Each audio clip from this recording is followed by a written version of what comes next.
আমার নাম সাবিনা ইয়াসমিন। সাবিনা ইয়াসমিন, জি। বয়স কত আপনার? আমার বয়স আমি সঠিক বলতে পারবো না, আনুমানিক? আনুমানিক 38-39 তো হবে। আপনার ছেলের বয়স কত? আমার ছেলের বয়স 98-তে আমার জন্ম ছেলের হয়েছে? জন্ম হয়েছে। 98 হয়ে গেলে 20 বছর বয়স। হ্যাঁ, তাই তো হয়। 20 বছর বয়স। উনি কি আপনার প্রথম ছেলে?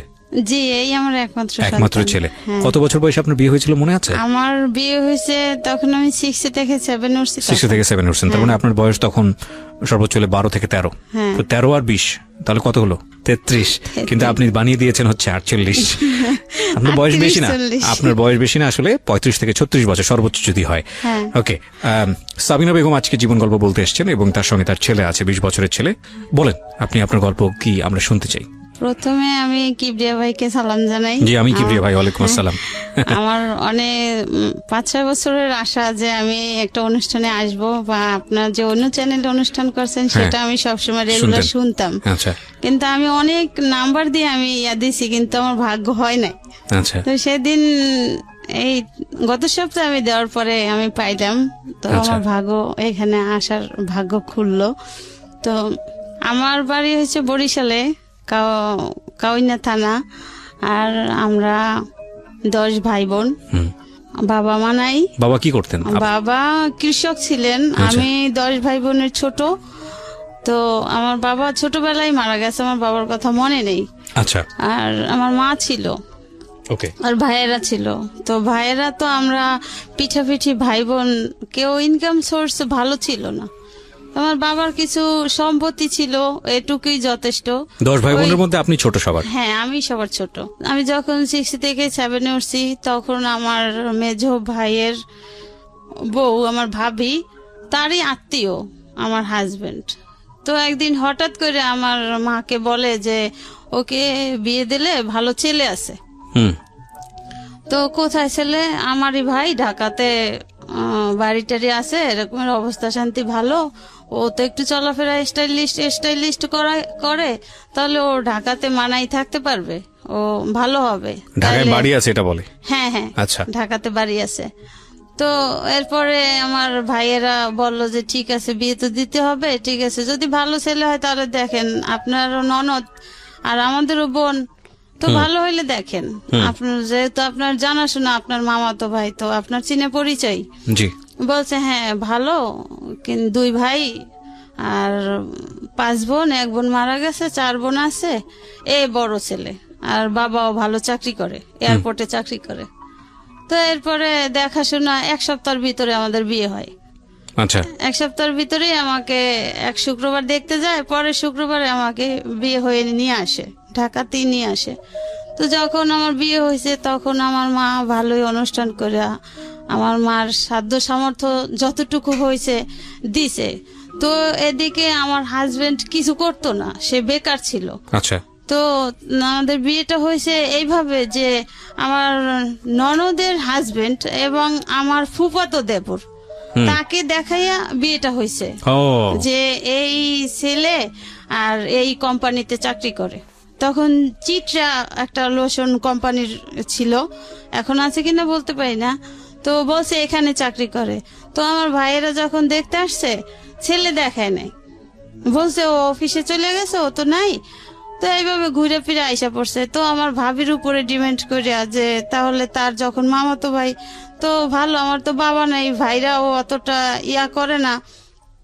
তো এভাবে করে বিয়ে হলো। তো এরপরে দেখি কি যে সে বেকার, সে কিছু করে না। ওই অফিসে যদি একজন ড্রাইভারের দরকার হয় তখন আর কি তারে আমার ওই ননদের হাজবেন্ড ডাকে। ওই অফিসে আমার ননদের হাজবেন্ড কাজ করে। তো সে ডাইকে নিত যখন আর কি লোকের দরকার হইতে এসটা। তো এইভাবে ঘোরাফেরা করে। তো আমার তো অতটা বয়স না, আমিও তো ছোট মানুষ। এরপরে এদের ফ্যামিলিও বড়, আর ঢাকা শহরে আইসা, আমি গ্রামের মেয়ে, ঢাকা শহরে আইসা আটকা পড়ে গেছি। আমার ভালো লাগতো না, আমি কান্নাকাটি করতাম। এরপরে আমাকে একবারে সে প্রথম থেকে 10 দিন পরে নিতে আয়, যে ঢাকা শহরে বিয়ে হয়েছে, এত দূরে সবাই যাব, একটা খরচের ব্যাপার স্যাপার, তো কয়েকদিন থাকুক, এরপরে নিতে আসি। তো আমার যখন নতুন অবস্থায় আমার কেমন জানি তাদের ভালো লাগতো না, এবং আমার হাজবেন্ডেরও তার মা যেটা বলতো সেটাই, মার কথা মতো। হুম। তো আমি যে তার নতুন বউ, আমার সাথে যে কিভাবে একটা আচরণ করা, কিভাবে একটা ওটা তার ভিতরে নাই। আচ্ছা। তো আমি না তখনই দেশে যেয়ে খুব কান্নাকাটি করতাম, কিন্তু কাউকে কিছু বলতাম না। তো কান্নাকাটি করতাম যে আমার এত দূরে বিয়ে দিছে, কেমন জানি লোকটা, তো ভালো লাগে না আমার। তো আমার মা ওটা কেয়ার করতো যে আমি তো সবার ছোট, তাহলে আমি এত কান্নাকাটি কেন করি। আর আমার হাজবেন্ডকে দেখলে আমি ভয় পাইতাম। হ্যাঁ, তো এরপরে মা জিজ্ঞাসা করতো কি সমস্যা, আমি কই আমার না যাইতে ভাল লাগে না, কেমন জানি আমার ওইখানে থাকতে ভাল লাগে না। তো আমার ভাই বলে কি যে তো ছোট মানুষ, বিয়ে হয়ে গেছে, আর কোনোদিন তো তোমাকে ছাড়া থাকে না, এই জন্য ওর হয়তো থাকতে ভালো লাগে না। তো তুমি এই ব্যাপারে ওকে কিন্তু আশকারা দিও না। ছোট মানুষ, তুমি যদি এখানে থাকতে আশকারা দাও তাহলে আর শ্বশুর বাড়ি যাইতে চাইবে না। তো থাকতে থাকতে সয়ে যাবে, ঢাকা খোলামেলা থাকছে, গ্রামের বাড়ি খেলাধুলো করছে, এখন আটকা পড়ে গেছে, ওর ভালো লাগে না। তো এইভাবে করে মনে করেন 2-3 মাস থাকছি। 2-3 মাস থাকার পরে আবার আমি কান্নাকাটি করছি যাওয়ার জন্য, আমি মায়ের কাছে যাব, আমি এখানে থাকবো না। এবার আমার শ্বশুর আমাকে দিয়ে আসতো। শ্বশুর দিয়ে এসে আবার মনে করেন সপ্তাহ বা 15 দিন পরে আবার শ্বশুর গিয়া নিয়ে আসতো। আর আমার হাজবেন্ডের চলাফেরাটাও অতটা ভালো ছিল না, যে একটা স্ট্যান্ডার্ড ভাবে চলা, ঢাকা শহর, বাড়িঘর আছে, এরকমের যে চলাফেরা ওরকম আর না। সে একটু উগ্রপন্থীর লোক, এই জন্য আমার তেমন একটা ভালো লাগতো না। আর মনে করেন চোখ দুটো লাল লাল, আমার দেখলে খুব ভয় লাগতো। তো এইভাবে মনে করেন 5-6 মাস হয়ে গেল। 5-6 মাস হওয়ার পরে আমি কনসেপ্ট হইলো আমার এই বাচ্চা পেটে। তো এখন না আমি শুধু কান্নাকাটি করি, আমার ভালো লাগে না, আমার শরীর খারাপ লাগে, আমার খাইতে ইচ্ছা করে না, আমার বমি আসে। এইভাবে করতে করতে, কান্নাকাটি করতে করতে, তো আমার শ্বশুর খবর দিল আমার বাইরে যে তাহলে আমি তো এখন যাইতে পারবো না, তো আপনার বোন থাকতে চায় না, আইসা নিয়ে যান, আবার গিয়া কয়দিন থাকুক, তারপরে আবার আমি গিয়ে নিয়ে আসবো। তো এইভাবে করে আমি অসুস্থ খাওয়া দাওয়া করতে পারি না। এরপরে আমার এক ননদ, মানে যেই ননদের হাজবেন্ডের ইয়াতে আমার বিয়ে হয়েছে, ওই ননদ আমাকে ডাক্তারের কাছে নিয়ে গেল। ডাক্তারের কাছে নেওয়ার পরে টেস্ট করার পরে বলছে আপনাদের সুখবর, কিন্তু আপনাদের যেহেতু আপনাদের ভাবি তো বাচ্চা মানুষ, কাজটা তো ঠিক হয় নাই। যাই হোক, এখন আপনারা সাবধানে থাকবেন, এর প্রতি যত্ন নেবেন। তো এই কথা শোনার পরে আমি কান্নাকাটি শুরু করে দিছি, আমি কিভাবে কি করব, এটা কেন হবে, এটা কিভাবে হবে, এভাবে আমি প্রশ্ন করি। তো এরপরে আমার ভাই আইসা আমাকে নিয়ে গেল দেশে যাওয়ার পরে মনে করেন আমার স্বামী বেকার, তেমন একটা আমাদের কেয়ার করে না, সে তার মায়ের কথা মতো চলে, তার যখন মন চায় সে ঘরে আসে, না মন চায় না আসে, সে বাইরে থাকে, এভাবে করে। মানে সে বিয়ের আগেও যেভাবে কইরা আসছে, তো বিয়ের পরেও সেটাই করতেছে। তাকে বিয়ে করছে যে সে ঘরে আসবে, সে কাজবাজ ঠিক মতো করবে, কিন্তু তার ভিতরে সেটা নাই। সে যে এখন একজন বাবা হতে যাচ্ছে, সে অনুভূতি তার নাই। তো সে আগে যেভাবে চলে আসছে ওভাবেই সে চলতেছে, তখনও কিছু করে না, কাজকর্ম করে না, তখনও সে কিছু করে না। তো এরপরে মনে করেন ওই যখন যেই কাজে কেউ ডাকে ওই কাজ করে, এমনি সে রেগুলারলি একটা চাকরি বাধা করা সেটা সে করে। ঢাকাতে কি বাড়ি ছিল? হ্যাঁ, ঢাকাতে বাড়িতে। কোথায় আছে? কোথায়? এয়ারপোর্টে। এয়ারপোর্টের কোথায়, কোন এলাকায়? এয়ারপোর্টে রেল লাইনের ওই পারে, মোল্লারটেক। আচ্ছা, ঠিক আছে, হ্যাঁ বলেন তো। এরপরে মনে করেন আমার শ্বশুর বিমানে চাকরি করে এয়ারপোর্টে। তো এরপরে তো বাচ্চা পেটে, এখন আমি অসুস্থ, দিনে দিনে আরো অসুস্থ হয়ে যাচ্ছি, খাওয়া দাওয়া করতে পারতেছি না। এরপরে আমার ভাইকে খবর দেওয়ার পরে আমার ভাই এসে আমাকে নিয়ে গেল। নিয়ে যাওয়ার পরে এরপর কয়দিন পরে ওর বাবা গেছে, ওর বাবা যাইয়ে 2-3 দিন থেকে চলে আসছে, আমি আর আসি নাই। তো আমার ভাবিরাও বলে যে ছোট মানুষ, দেখো তুমিও নাকি তেমন একটা কেয়ার করো না, তুমি এরকমের করো, আমরা তো জানি যে তুমি ভালো একটা চাকরি করো, কিন্তু এটা যাই না, আমরা তো বিয়ে দিছি, এখন তুমি স্বামী, তুমি যদি চাকরি না করো আর যদি কাজ বাজ না করো, তোমার যদি ইনকাম না থাকে, তাহলে সে বউয়ের মূল্যটা কেমন থাকে। হ্যাঁ, তো এদিকে মনে করেন আমার শাশুড়ি নাকি আমাকে পছন্দ করতো না। এটা মনে করেন আমার শাশুড়ি আর শ্বশুর দুইজনে মানে কইরা আমার শ্বশুর আমাকে পছন্দ করে নিছে, আর আমার শাশুড়ি চাইছিল তার বোনের মেয়ে আনতে তার ছেলের জন্য। তো এখন আমি যেটা মনে করি হয়তো সেজন্য আমার স্বামী এরকম করতো আমার সাথে, বা সে তার মায়ের কথা শুনতো, মা যেভাবে বলতো সেইভাবে চলতো। তো এরপরে তো আমি দেশে যাওয়ার পরে এভাবে করতে করতে আমার হাজবেন্ড 2-3 বার গেছে, যাইয়ে আসছে, আমি আর আসি নাই, আমি আসতে চাই না, কান্নাকাটি করি। এবার আমার মা বলে যে ঠিক আছে, বিয়ে তো আমি দিছি। আমার ভাইয়েরাও রাগারাগি করে, কেন যাবে না, কেন যাইতে চাবে না, এরকম রাগারাগি করে। তো আমার মা বলছে ঠিক আছে, কোনো সমস্যা নাই, ছোট মানুষ, এখন যেহেতু বাচ্চা কাচ্চা হবে, থাক আমার কাছে। আর এই অবস্থায় তো মেয়েরা মায়ের কাছেই থাকে, তো আমার কাছেই থাক। যদি আল্লাহ ভালো করে, সুস্থ করে, তখন আস্তে ধীরে বুঝ হবে, তখন আরো একটু বয়স হবে, বাচ্চার মুখ যখন দেখবে তখন তার অন্য রকমের ফিলিংস হবে, সে এমনিতেই ঠিক হয়ে যাবে। সাইডেই শ্বশুর বাড়ি যাবে। তো এইভাবে করতে করতে মনে করেন আমার ছেলেটা হইলো।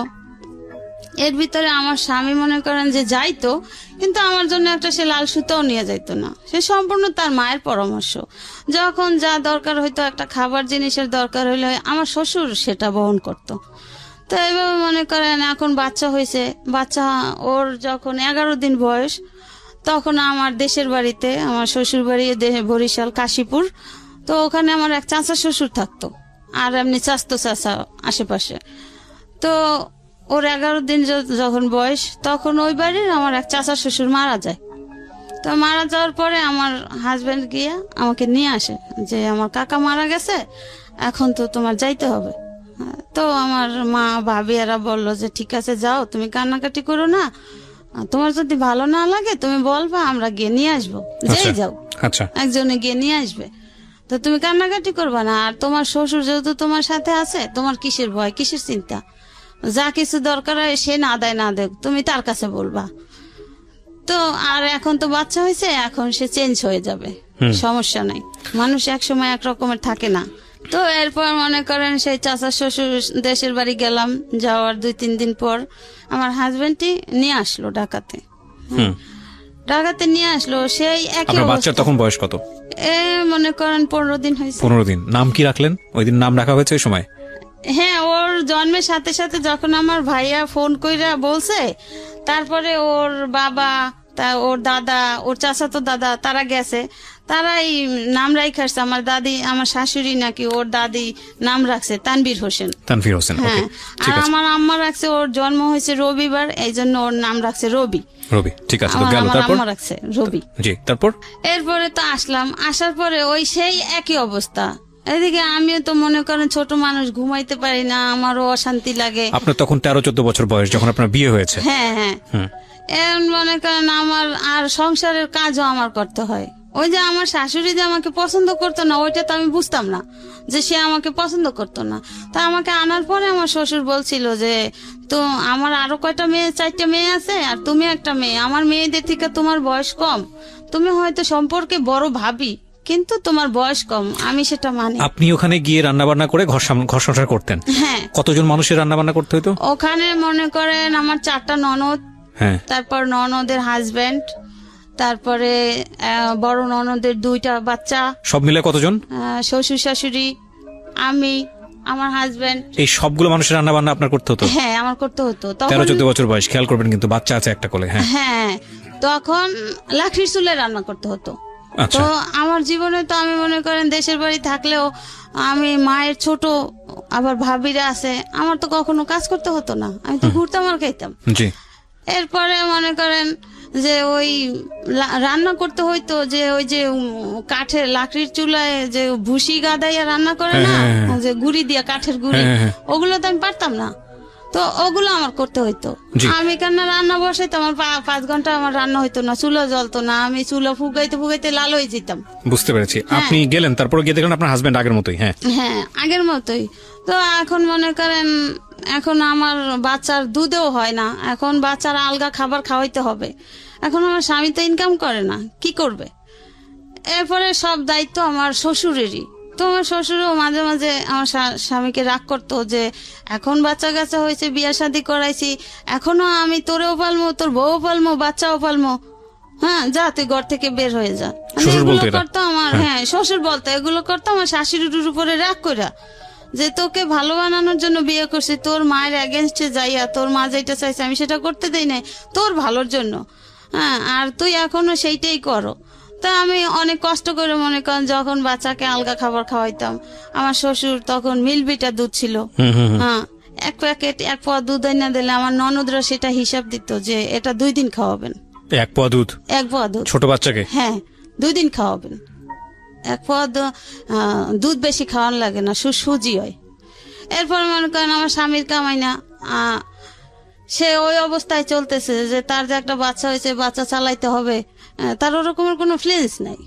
তার মা যেটা বলে, মা যদি বলে যে তুই এনে বসে থাক। আবার বিধি আপনার কাছে আবারও ফিরছি। এরপরে এভাবে চলতে চলতে তো বাচ্চার বছরখানে হইতেছে, তো বাচ্চার তো খাবার আরো বাড়তেছে, বড় হইতেছে, আরো বাড়তেছে, আমার বুকের দুধে হয় না। এরপর আমি কি করতাম, মাঝে মাঝে আমার মেজ ননদের আবার ছোট মেয়ে আছে, ওর বয়স তখন 6 মাস, 1 বছর হয়ে গেছে, আমি যে 6 মাসের পাইছি। তো ওই বাচ্চারা যে সুজি খাওয়াইতো, আমি মাঝে মাঝে ওই ওর সুজি যে খাওয়াইয়া বাচ্চা থাকতো ওগুলো আইনা পানি গরম করিয়া মিলাইয়া পাতলা করিয়া খাওয়াইতাম। আবার মাঝে মাঝে ভাত রান্না করিয়া ভাতের মার খাওয়াইতাম। এইভাবে করতে করতে মনে করেন সে ওই যে কোম্পানিতে মাঝে মাঝে গিয়ে চাকরি করতো, ওই কোম্পানি থেকে বিদেশে লোক নিবে। আচ্ছা, বিদেশে লোক নিবে, এখন সেও ইন্টারভিউ দিছে। আমার সেই ননদের হাজবেন্ড দেওয়াইছে যে তুই তোর ভালো ড্রাইভিং করতে পারো, তাহলে তুই ইন্টারভিউ দেখ। তো বিদেশে যখন পাঠায়, এখন সেই ইন্টারভিউ দিল, সে ড্রাইভিং এ পাশ করলো। পাশ করার পরে এখন সে বাহিরে যাবে, এখন তো টাকা পয়সার দরকার। এরপরে আমার মার কাছে গিয়া বলল যে আমি তো বেকার, কিছু করি না, তো আপনার মেয়ে তো কত কথাই শুনে, আমার মা বোনরা বলে, তো কিছু টাকা দিলে আমি বাহিরে যাব। এটা কাকে বললো? আমার মাকে। আচ্ছা। এরপরে আমার মা বলে যে তোমার কত টাকা লাগবে, যেহেতু তুমি কোম্পানি থেকে যাচ্ছ, তো খরচটা বেশি লাগার কথা না। হ্যাঁ, কোম্পানি বহন করবে, তো কি রকমের টাকা লাগবে? যে আমার ইয়া করতে, পাসপোর্ট টাসপোর্ট করতে লাগবে, আর কিছু কাপড় চোপড় নিতে লাগবে, হ্যাঁ, লাখানি টাকা হলে হবে। তো এরপরে আমার মা কি করলো, আমার মা জমি বিক্রি করে তার 1 লাখ টাকা দিল। আচ্ছা, সেই কত সালের দিকে এটা? 99 সনে। ওরে বাবা, ওই সময় 1 লক্ষ টাকা লাগবে? হ্যাঁ। কোন দেশে যাচ্ছে? কাতারে? না, তাহলে কুয়েতে। আচ্ছা। তো এরপরে আমার মা বলছে যে কতদিন লাগবে, যে এখন যেহেতু আমি ইন্টারভিউতে টিকছি, আমার তো ভিসা আইসা গেলে আমি চলে যাব, তো আমি 13 নম্বর সিরিয়ালে আছি, তো তোমার কত দিনে লাগবে?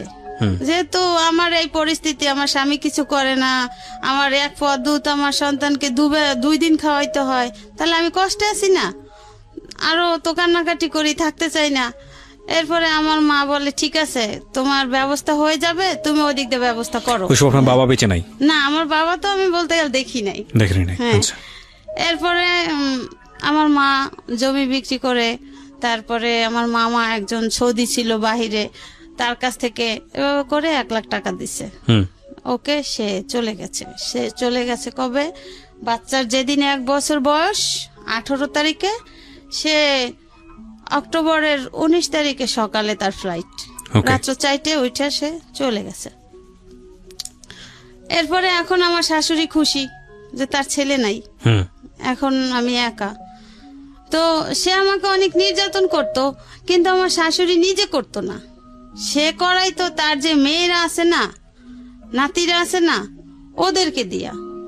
যেমন মনে করেন রান্না করতে গেলে সেখানে হিসাব করতো, কোনখানে কতটুকু কি খরচ করছি, বা মাছ মাংসের টুকরাটা পর্যন্ত ননদরা গয়না দিত, হিসাব করে দিত কয়জন লোক, এভাবে করতো। খাবারের সময় আমি ঠিকমতো খাবার পাইতাম না, এভাবে করতো। তো এই কেয়ারটা আমার শ্বশুর করতো। অনেক সময় দেখা যেত আমার শ্বশুর খাইতে বসলে সে তার খাবারটা আমার জন্য রেখে দিত, আর মেয়েদেরকে বলতো যে দেখ, ও তো সারাদিন কষ্ট করে, তোরা তো কেউ ওই কাছে থাকোস না, তো খাবার সময় একটু খেয়াল করে খাইস, ওর জন্য একটু রাখিস। আমি তো জানি যে তোর মা ওরে ভালোবাসে না, তোর মা ওরে কেয়ার করে না। যাক, কারণ যখন তোর ভাই নাই, তারপরেও তোর ভাই থাকতেও কিছু হয় নাই, এখন তারপরেও তোরা অন্তত পক্ষে নাতিদের জন্য একটু ভালোবাসিস। হ্যাঁ, সে তোদের একজন বংশধর, সে তোদের বংশ প্রদীপ, যে এই একটা ছেলে।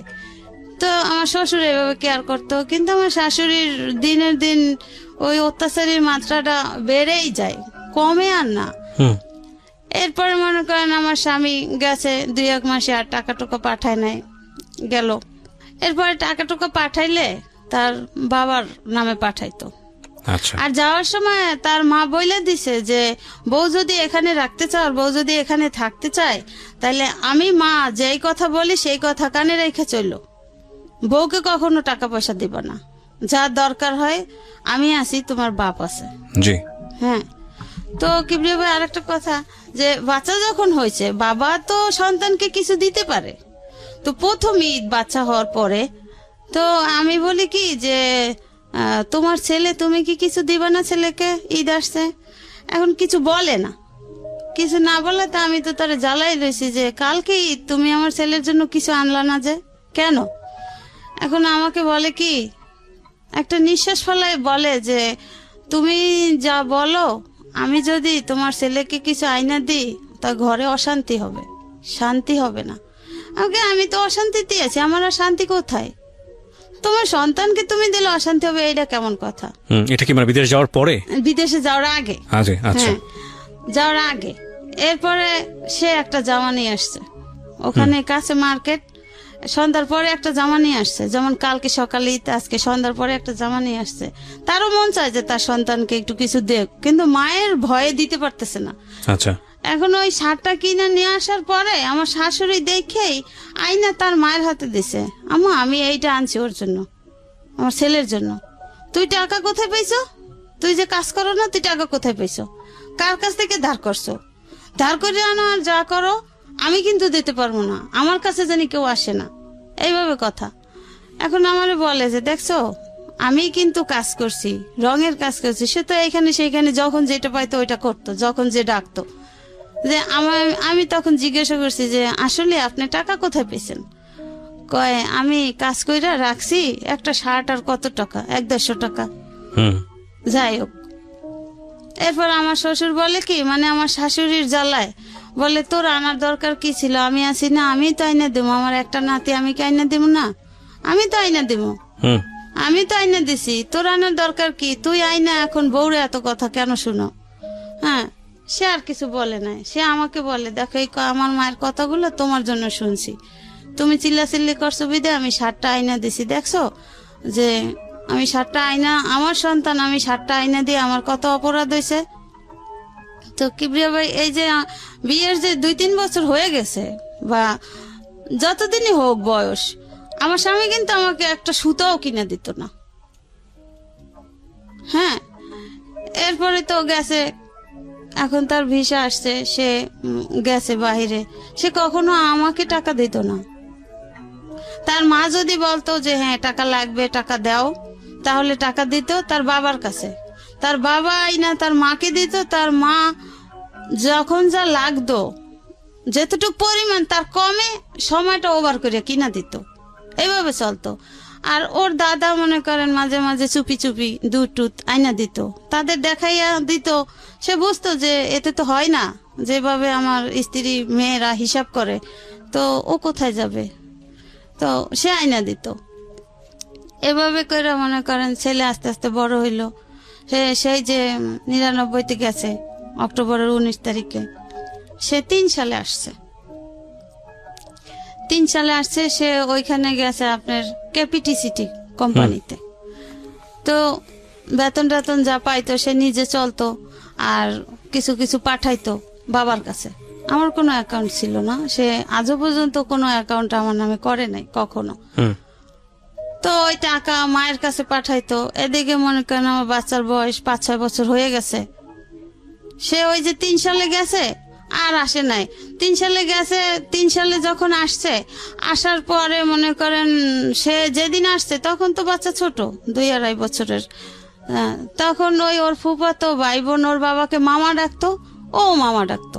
ওর যে বাবা, ও তো আর সেটা বুঝতো না।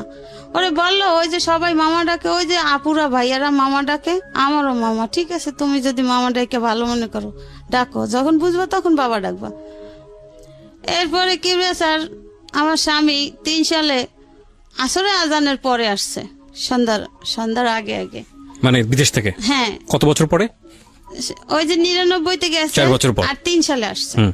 তো আসার পর ওই 3 সালে আর কি বাড়ি করতেছে, যে আমার স্বামীরও কিছু টাকা হয়েছে, আমার দেবরও বাহি থাকে, তারও টাকা আছে, আবার আমার শ্বশুর 2000 সালে পেনশন পাইছে, এই টাকা টাকা মিলাইয়া এখন বাড়ি করতেছে, যে ব্যাংকে থাকলে তো খরচ হইবে আস্তে আস্তে, তার সাথে বাড়ি করলে এটার ইনকাম দিয়েই চলা যাবে।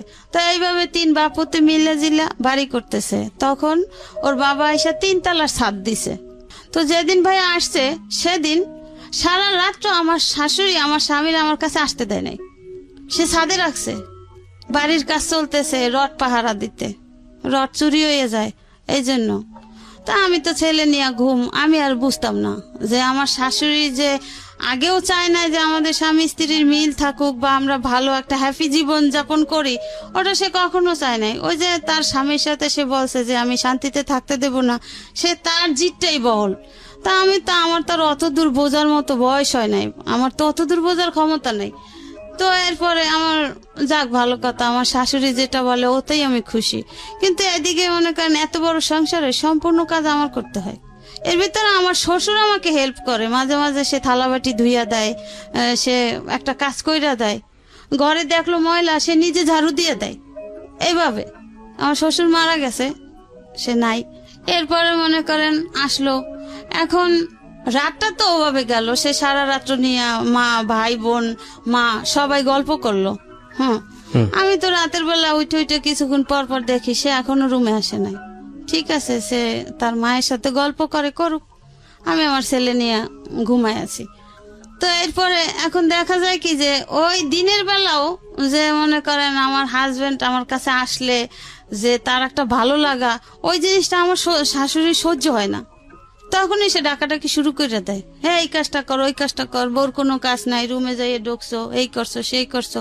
তো একদিন মনে করেন বিকালবেলা আমার নিজে কানে আমি শুইনা ফেলাইছি, আমার শ্বশুর আমার শাশুড়িকে বলে যে আচ্ছা তুমি কি এরকমের বয়সের ছিলা না, তুমি ছেলেটা এত 2-3 বছর পর বিদেশ থেকে আসছে, তুমি সারা রাত্র নিয়ে রাখলা ছাদে, এরপরে এখন একটু বউর কাছে আসতে দাও না, কথা বলতে দাও না, এটা কেমন? তোমার কি এই বয়সটা ছিল না? আপনার হাজবেন্ডই বা শুনতো কেন ওনার মার কথা? মা যা বলতো সেটাই শুনতো সবসময়? মা যেটা বলতো সেটাই শুনতো, আর সে তার খালাতো বোনকে পছন্দ করতো। ও আচ্ছা আচ্ছা, ঠিক আছে। এখন মা বলতো যে ওই মেয়েই তোর জন্য আনবো, ওই মেয়েই তোর জন্য আনবো, যেভাবে এরে তারাই দিব, এরে রাখবো না। ও ওকে। হ্যাঁ, এটা তোর বাপের পছন্দ, আমার পছন্দতে আমি তোরে বিয়া দিব, আমি ওই মেয়েই আনবো, আমার বোনের মেয়েই আনবো তোর জন্য। তো এইভাবে এই জন্য এইটা মনে করেন কিবরিয়া ভাই আমি অনেক পরে জানতে পারছি, ওকে, ওই যেই মেয়ে পছন্দ করতো ওই মেয়ের কাছ থেকে। ঠিক আছে, তারপর কি হলো? শ্বশুর বলল এরপরে মনে করেন দিনের বেলা সে এরকমের করতো। এরপরে সে মায়ের সাথে রাগ কইরা আমার দেশের বাড়ি চলে যায়, আমাদের বাড়িতে। মায়ের সাথে ঝগড়াঝাটি করে যে আমার মা কেন এমন করে, আমি এত বছর পর বিদেশ থেকে আসছি, আমার মা তো আমার বউয়ের সাথে মিশতেই দেয় না, কারণটা কি? আর সে আমি আমার বউয়ের পাশে বসলো আমার মায়ের জ্বালা হয়ে যায়, কেন এমন কেন করে? এসে রাগ করিয়া আমার মায়ের কাছে গেছে, যাইয়ে বলছে যে আম্মা এই ব্যাপার, আমি রাগ করে আসছি। মনে করেন বিদেশ থেকে আসার 3-4 দিন পরে। এরপরে সে সপ্তাহখানে আমাদের ওইখানে থাকছে, থাকার পরে সে আসছে তার মামাতো বোনের কাছে মোহাম্মদপুরে, এই মোহাম্মদপুরেই শ্যামলী বাড়ি আছে। তো ওখানে আসছে, আসার পরে আমার এই মামাতো ননদের কাছে নালিশ করছে যে এই ঘটনা আমার আম্মা এই করে। তো আমার এই ননদের হাজবেন্ডরে নিয়ে বাসা আসছে, বাসা আসার পরে আমার ননদের হাজবেন্ড জিজ্ঞাসা করে যে ফুপা মা আপনি এরকমের কেন করেন, আপনি আপনার পছন্দ হোক বা না হোক বউ তো আর দেখতে খারাপ না, বা আপনার এমন না যে ফুফায় গরিবের ঘরের মেয়ে টাইনে আনছে আপনার পছন্দ হয় নাই, এটা তো অপছন্দর কিছু না, আমরা তো দেখতেছি বউ বেশ ভালো, আপনার সংসারটা ম্যানেজ করে সে চলতে আছে, সে যদিও আপনার মেয়েদের থেকে বয়সে ছোট কিন্তু সম্পর্কে বড়, তারপরও গ্রামের মেয়ে চালু আছে, কাজ কাম সবই তো আপনার কইরা যাইতে আছে, তাহলে আপনি কেন এমন করেন? এইভাবে করতে করতে কিবরিয়া ভাই সে 2 মাসের ছুটি আনছিল, সে মায়ের জ্বালায় আর থাকতে না পাইরা সে মনে করেন 15 দিনের মাথায় আবার চলে গেছে, সে আর থাকে নাই, 15 দিনের মাথায় আবার চলে গেছে। যাওয়ার পরে যখন গেছে তখন আমারে বলছে কি যে যদি আমার মায়ের জ্বালা যন্ত্রণা সহ্য করে তুমি থাকতে পারো ছেলেকে নিয়ে তাহলে থাইকো, আর যদি না থাকতে পারো তাহলে তুমি চলে যাও। এখন মনে করেন ওদিকে আমার বাবা নাই, আমার মা অসুস্থ, স্ট্রোক করে অসুস্থ হয়ে গেছে। তো আমার মায়ের সেবা কে করে? আর আমার ভাইরা আছে, সবাই বিয়ে শাদী করছে, সবাই সংসার আছে, সবারই মোটামুটি আয়। এখন আমি যে বাচ্চাটা নিয়ে যে বাবার বাড়ি যাই উঠবো, ওরকমের তো আমার টেক কেয়ার করার মতো আমার কেউ নাই, তাহলে আমি কোথায় যাব? আর এখানে যাই হোক আমার শ্বশুর তো আছে, আমার শ্বশুর আমার পাশে আছে, যাই হোক তার নাতির জন্য সেই দেখবে, আমার এত চিন্তা করার কিছু নাই। এইভাবে করে যে বলুন। যাওয়ার পরে মনে করেন এর ভিতরে সে আর আসে না বাংলাদেশে। এমনি মনে করেন টাকা পয়সা দেয়, ছেলের 5-6 বছর বয়স হয়ে যাইতেছে, ছেলে স্কুলে ভর্তি করে না। আমার শাশুড়ির কথা আছে সে সরকারি প্রাইমারিতে ভর্তি করবে। আর আমি বলি কি যে আপনার মেয়ের ঘরের নাতিরা তারা ভালো ভালো স্কুলে পড়ে, কলেজে পড়ে, তো আমার ছেলেটা কেন প্রাইমারিতে পড়বে? তার ঢাকা শহরে বাড়ি আছে, তার বাবা বিদেশে টাকা ইনকাম করতেছে, তো কেন সে প্রাইমারিতে পড়বে? তাকে একটু ভালো স্কুলে ভর্তি করা যায় না? আমি আমার ছেলেকে ভালো স্কুলে ভর্তি করব, আমি প্রাইমারিতে দেব না। এইভাবে করতে করতে মনে করেন ওর যখন 6 বছর বয়স তখন স্কুলে ভর্তি করে। এখন দেখে যে আশেপাশের মানুষও খারাপ বলে, ওর সাথে যত বাচ্চারা তাদের স্কুলে দেয়, ওকে স্কুলে দেওয়া হচ্ছে না। এরপরে ওকে সেই বাড়ির কাছেই কেজি স্কুলে দেয়, মোল্লারটাক স্কুল, ওই স্কুলে দেয়। দিলেও মনে করেন যে ওর বাবা যে টাকা পয়সা পাঠায়, ওর কোনো এক্সট্রা খরচ তারা দেয় না। স্কুলে মাস গেলে বেতন হইলে মনে করেন বেতনের বই দেখে তারা লেখা হিসাব করে তারা টাকা দেয়। এইভাবে করে, যাই হোক এইভাবে করতে করতে করতে করতে ওর বাবা তো ফোন দেয়, কথা বলে। হ্যাঁ, এর ভিতরে মনে করেন আগে তো চিঠির যুগ ছিল, ফোন টোন ছিল না, চিঠি দিতাম। তো ওই চিঠি দিলে তাদের কাছে চিঠি আসলে ওই চিঠি তারা পড়তো, তারপর আমাকে দিত যে চিঠিতে ছেলে কি লেখছে, আবার টাকা টোকা দিচ্ছে কিনা। এভাবে তারা পয়রা চিঠি দেখা তারপর আমাকে দিত। যদি প্রয়োজন মনে করতো যে হ্যাঁ চিঠিটা দিব, তার স্বামী দিছে, তাহলে দিত। আর যদি প্রয়োজন না মনে করতো তাহলে তারা আমাকে বলতো না যে চিঠি আসছে। তো আবার নেক্সট টাইমে যদি 1 মাস 2 মাস পর আবার চিঠি দিত, তখন চিঠিতে বলতো যে তোমাকে আমি গত মাসে চিঠি দিলাম, তুমি তো চিঠি রিপ্লাই করলা না কেন? তা আমি তো জানতাম না। আমি আবার চিঠি দিলে তখন বলতাম যে আমি তো কোনো চিঠি পাই নাই, আমি তোমার চিঠির জবাব কিভাবে দিব? তো এইভাবে করতে করতে আমাদের ঘরেও ফোন আসছে, ল্যান্ড ফোন। তো ল্যান্ড ফোনে কিবরিয়া ভাই এরা করতো কি যে আর এক রুমে আর একটা ফোন লাগাইতো। ও মানে আড়িপাত্র। হ্যাঁ, ফোন লাগাইতো। তো আমি না লজ্জায় কিছু বলতাম না। তো কেমন জানি ওই যে আমাদের ঘরেরই বাচ্চারা হইচই করতো, ওই শব্দ পাইতাম।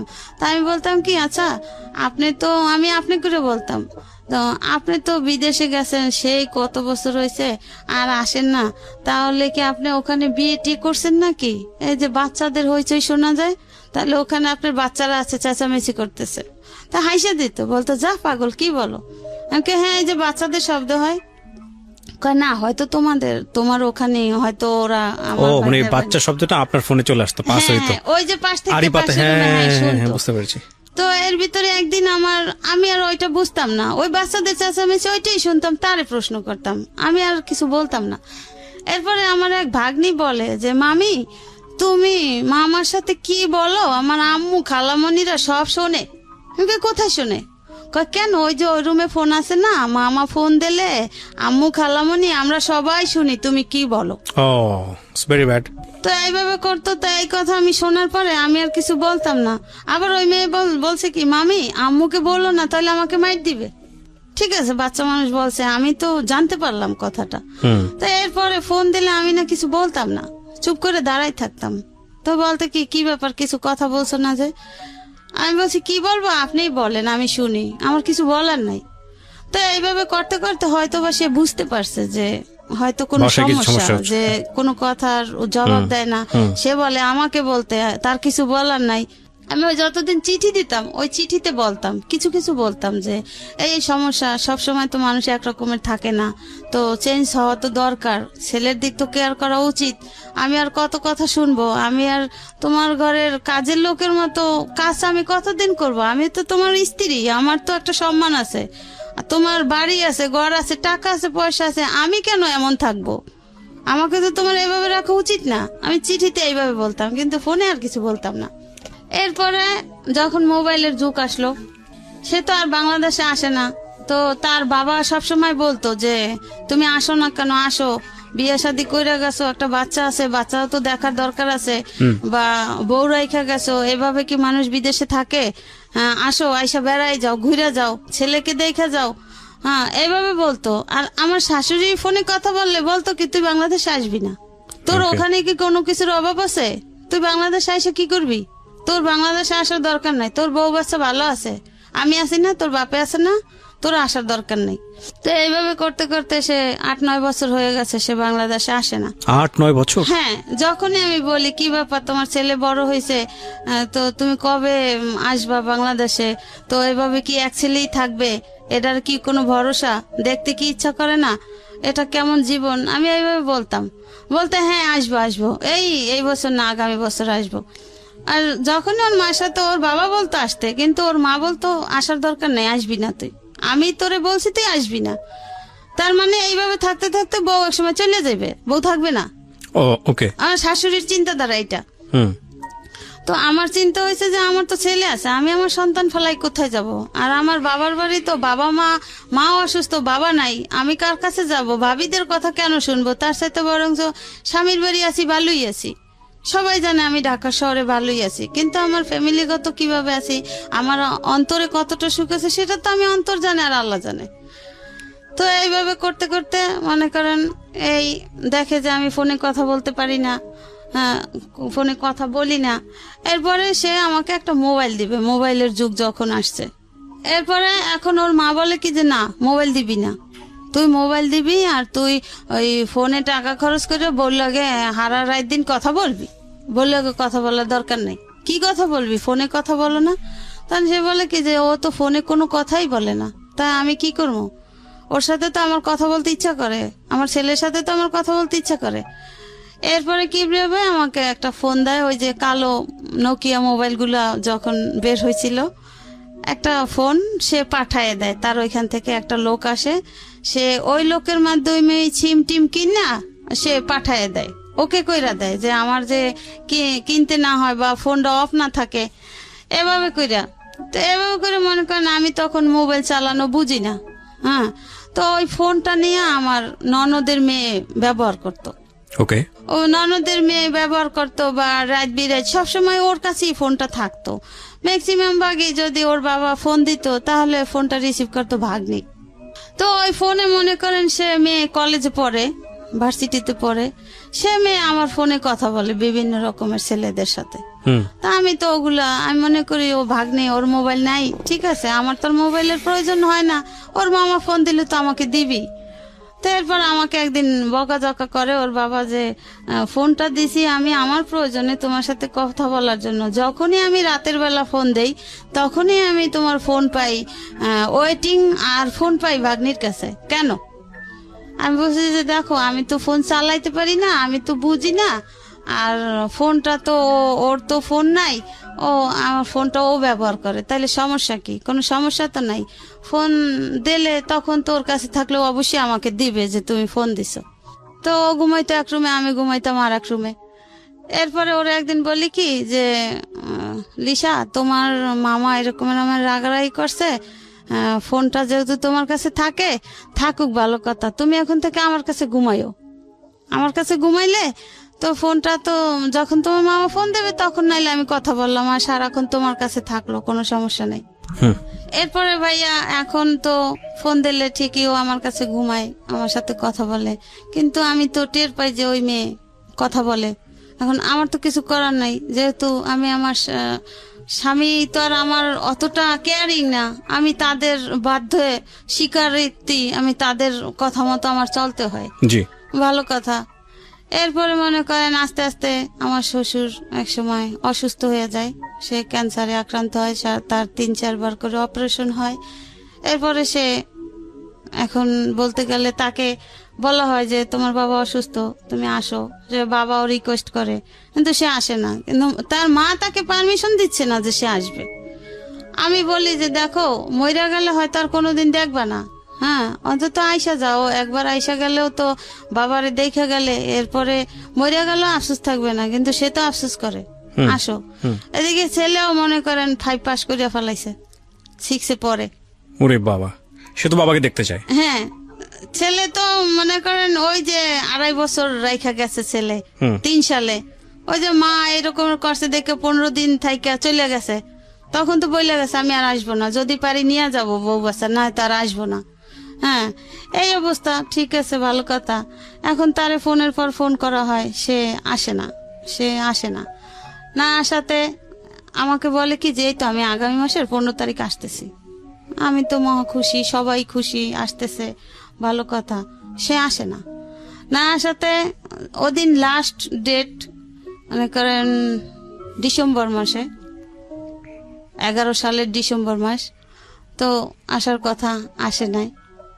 এরপরে ওরে তার এক রুমের এক লোকের নাম্বার ছিল আমার কাছে, তার নাম্বার না পাইলে আমি ওই লোকের নাম্বারে কল দিতাম যে সে কোথায় আছে, কেন ফোন ধরে না, কেন ফোন দেয় না, টাকা পয়সা ঠিক মতো দেয় না, ছেলের বেতন দিতে হবে, এভাবে করে ওই লোকের মাধ্যমে মাঝে মাঝে যোগাযোগ করা হইতো।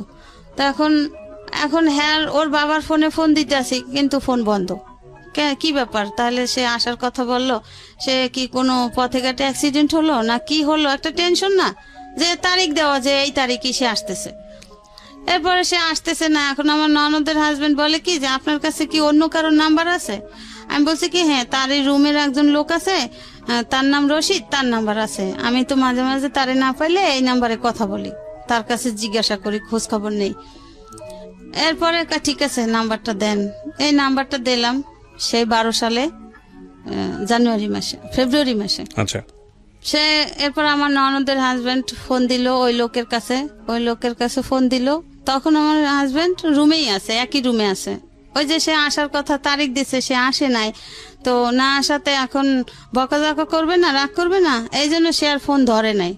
ফোন না ধরাতে আমার ওই ননদের হাজবেন্ড বলল কি যে ওকে বললেন যে ওর বাবা মারা গেছে, ওর আর আসতে হবে না, ও যখন খুশি তখন জানি বাংলাদেশে আসে।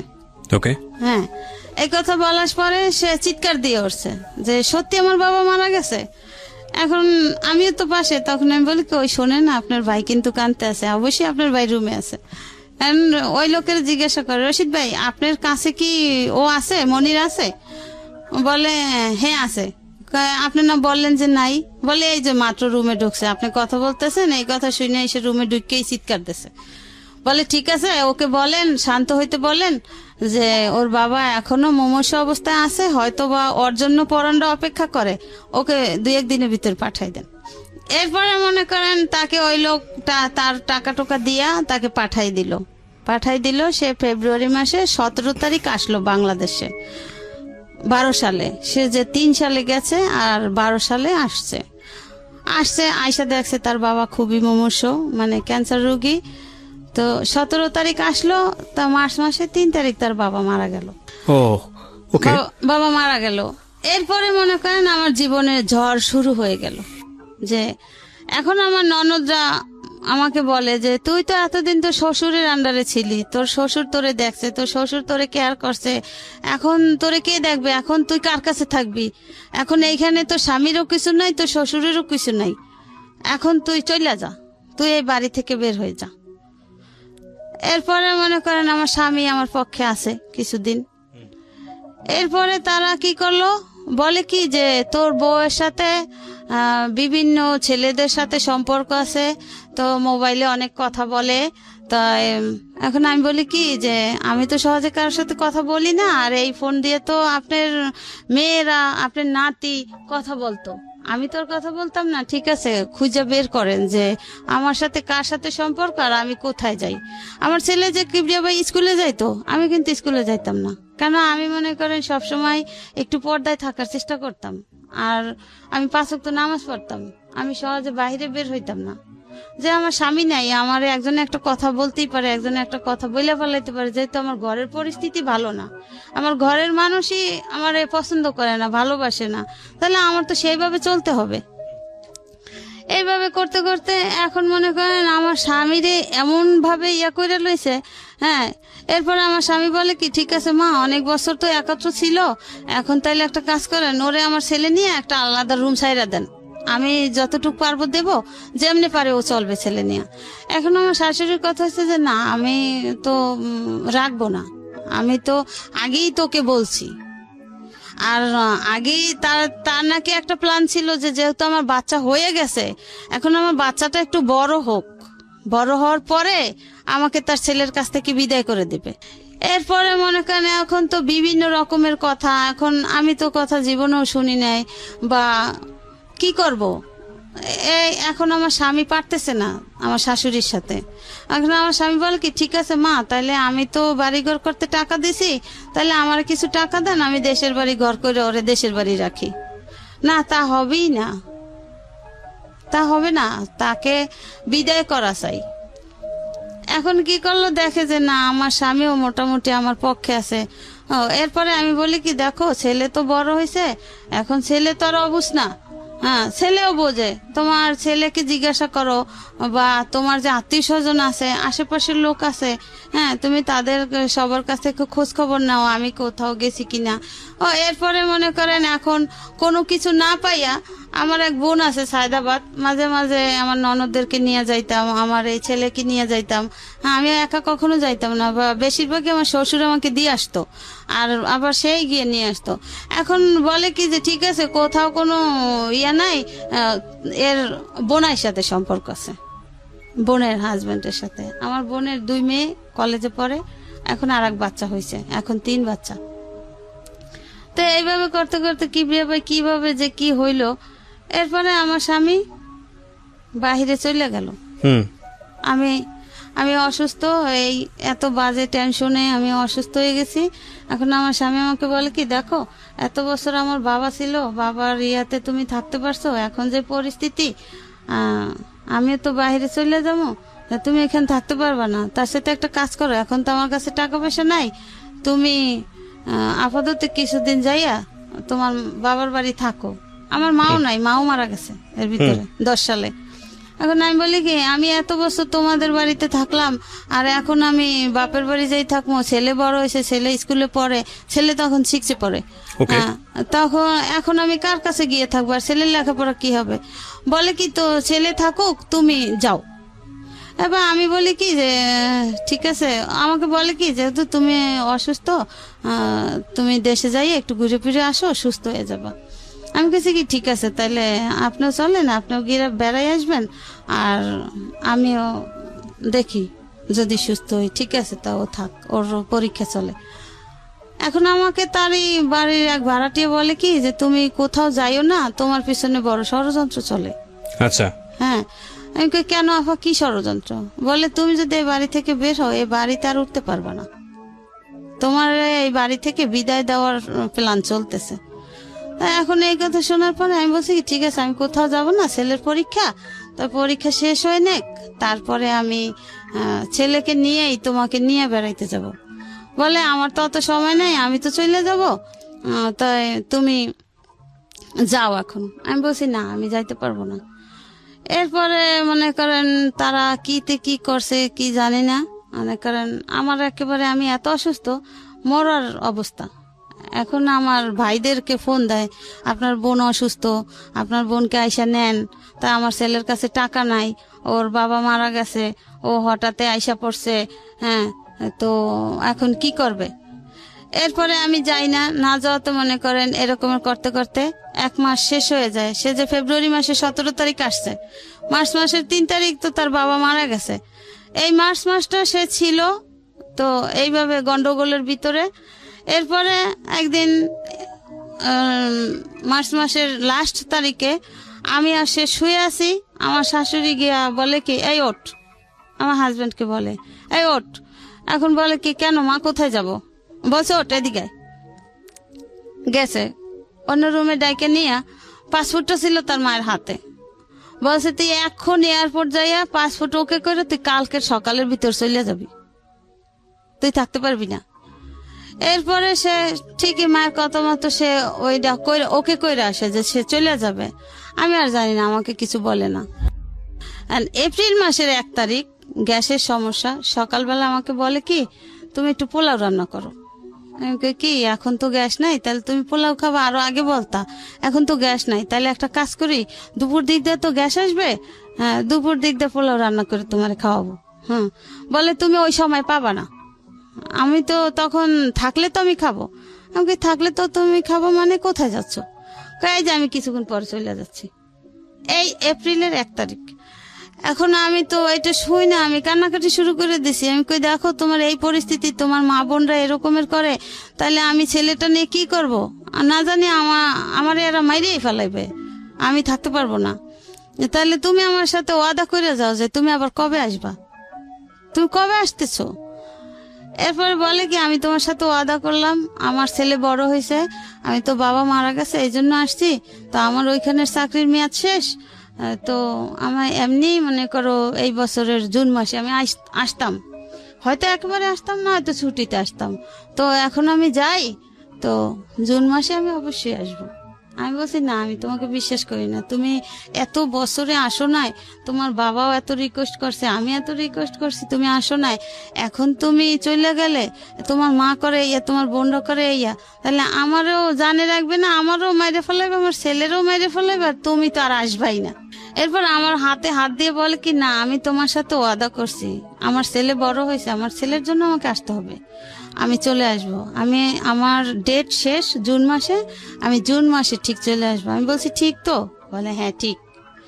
এরপর ঠিক ওই সময় ওর মা বলছে কি তুই যে এই যাও, তুই আর বাংলাদেশে আসবি না, এটা আমার লাস্ট কথা।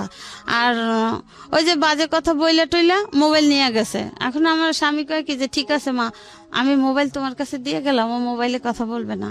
আর আমি জানি যে প্রায় সময় রাত জায়গা আমার সাথে কথা বলতো, আমিই কথা বলতাম।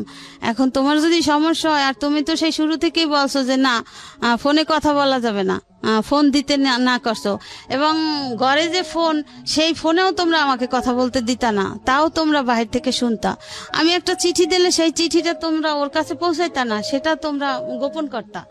এরপরে মনে করেন সে আবার জুন মাসের 25 তারিখ সকালবেলা হঠাৎ আইসা পড়ে আসছে। হ্যাঁ, আচ্ছা, আইসা পড়ছে।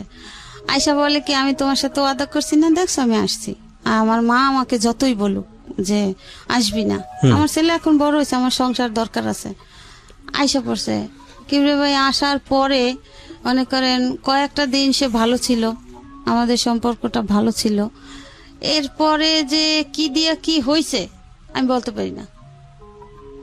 এরপরে আমার শাশুড়ি আমাকে দেশে নিয়ে দিয়ে আসছে। দিয়ে আসার পরে আমার স্বামী বলে কি ঠিক আছে তুমি কিছুদিন থাকো, আমি তো আসি। এরপর 2 মাসের মধ্যে সে আবার আমাকে দেশে রাইখা, কোনো খোঁজখবর নাই, কোনো খোঁজখবর নেয় না। ছেলে এদিকে ওরে রাইখা দিছে, ওরে রাইখা আমাকে নিয়ে গেছে যে অসুস্থ, সে দেশের বাড়ি হাঁটাচলা করে সুস্থ হবে, মানে মিথ্যা বাহানা। এরপরে যাওয়ার পরে ছেলে রাইখা দিয়েছে। ছেলে রাইখা দেওয়ার পরে মনে করেন সন্ধ্যার পরে ওর যে ফুফাতো ভাই, ওকে বলে যে তোর মায়েরে তো বাড়িতে বের করছি, এবার তুইও যা, তুই যেদিক পরে সেদিক যা, তুই তোর মায়ের সাথে যাও নাই কেন? তো ওরে তো নেয় নাই। ওরে বলছে কি যে আমি ওকে বলছি বাবা তুমি থাকো, আমি কয়েকদিন পর আসবো, আমি তো দেখো অসুস্থ। তো অসুস্থটা কি ভাইয়া, আমার এদিকে ডায়াবেটিস ধরা পড়ছে, তো এই জন্য আমি খুব উইক, ক্লান্ত হয়ে গেছি। এরপরে দেশে থুয়ে শেষে কিছুদিন পরে আগস্টে না জানি অক্টোবরে আমার দেশে দিয়ে আসে। হ্যাঁ, আমার আবার জন্ডিসও হয়েছে। এইসব মিলে জিলে আমাকে দেশে দিয়ে আসে তার মায়ের সাথে নিয়ে। তারপরে দেশে দিয়ে আসার পরে আমাকে ডিসেম্বর মাসে সে চলে যায়। সে আমাকে যেদিন চলে যায় সেদিন আমাকে ফোন দিয়ে বলে কি যে আসসালাম তো সংসার করার জন্য, বাংলাদেশে আর থাকতে পারলাম না, আমি চলে গেলাম, তুমি ওখানেই থাকো। হ্যাঁ, এটা বললে চলে গেছে। আর তার কোনো খোঁজ খবর নাই, সে কোনো খোঁজ খবর নেয় না। আর কোনো ছেলেও আমার কাছে আছে। এদিকে আমার বড় ভাই ছিল, বড় ভাই মারা গেছে। বড় ভাইয়ের কাছে আমার শাশুড়ি ওর বাবারে বাহিরে পাঠাই দিয়া আমার শাশুড়ি বলে কি যে আমরা তো আপনার বোনকে আর নেব না, আপনার বোন আপনারা রাইখা দেন, আমার ছেলে বিদেশে চলে গেছে আর আসবে না।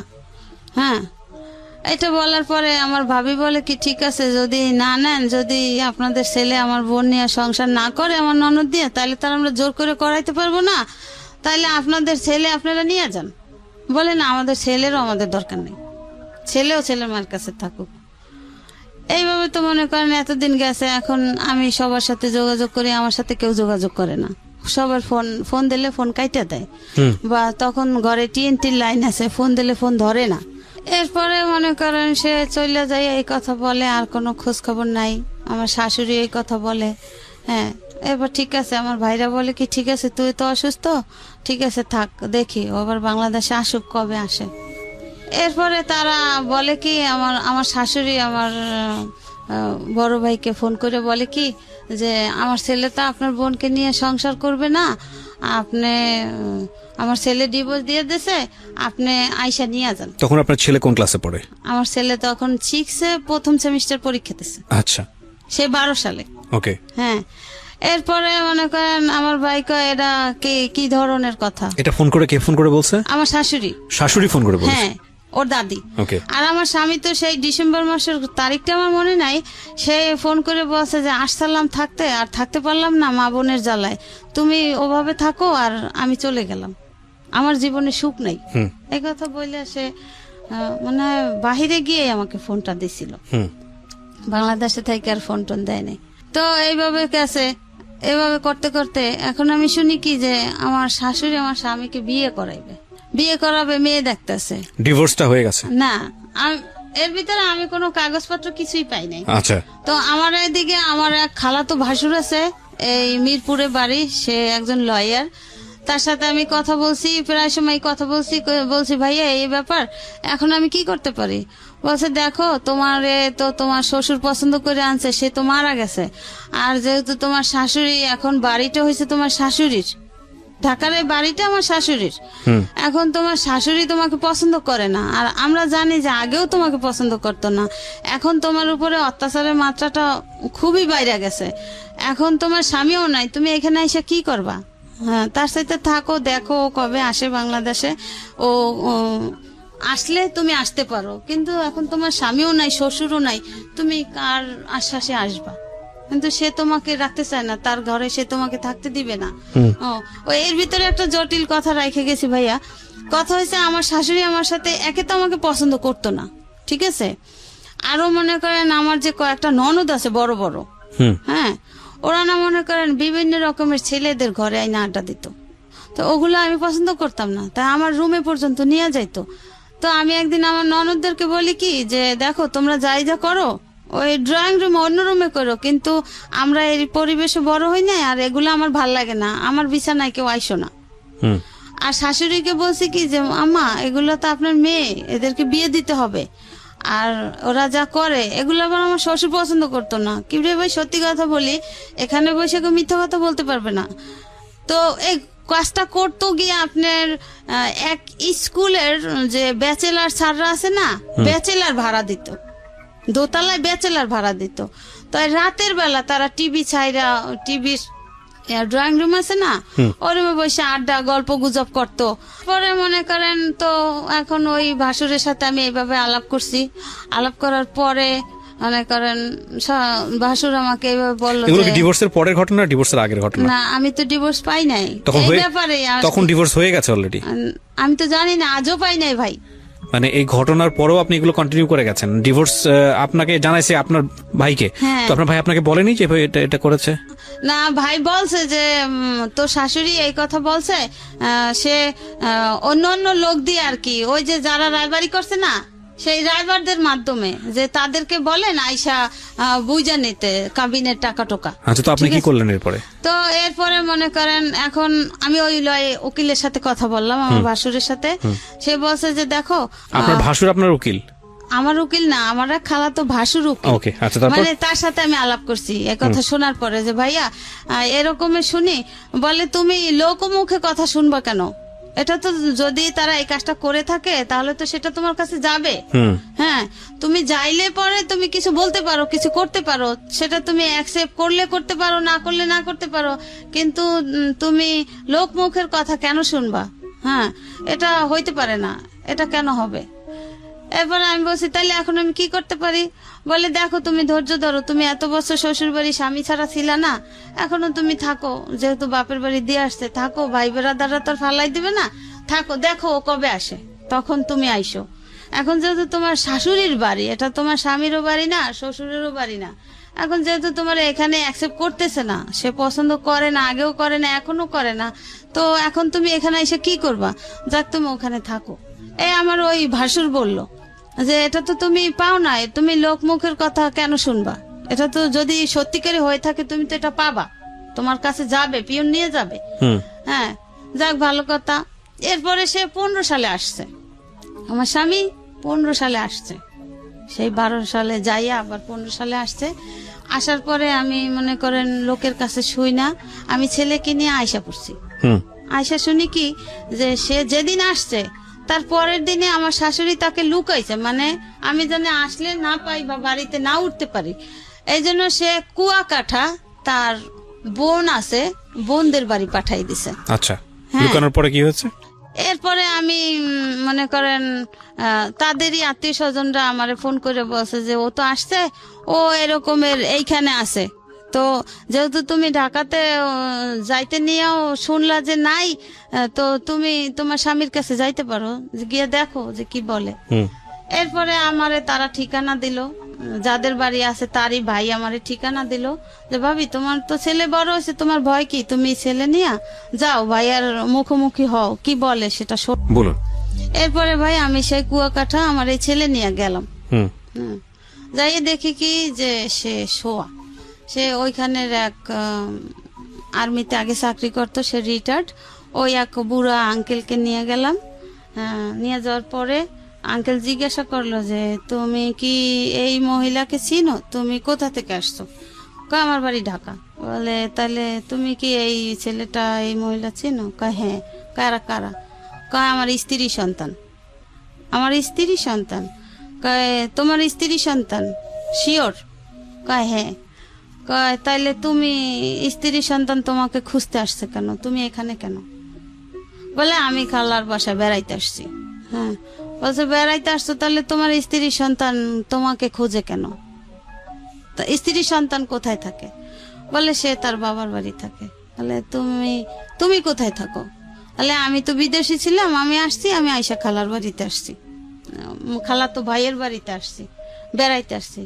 বেড়াইতে আসছো, বউয়ের সাথে যোগাযোগ করো নাই? বলে যে না, আমার মা নিষেধ করছে। এটা কি মা ভক্তি নাকি কি বলবো এটাকে জানি না, মানে স্টুপিডিটির একটা সীমা থাকা উচিত। হ্যাঁ বলেন তারপর।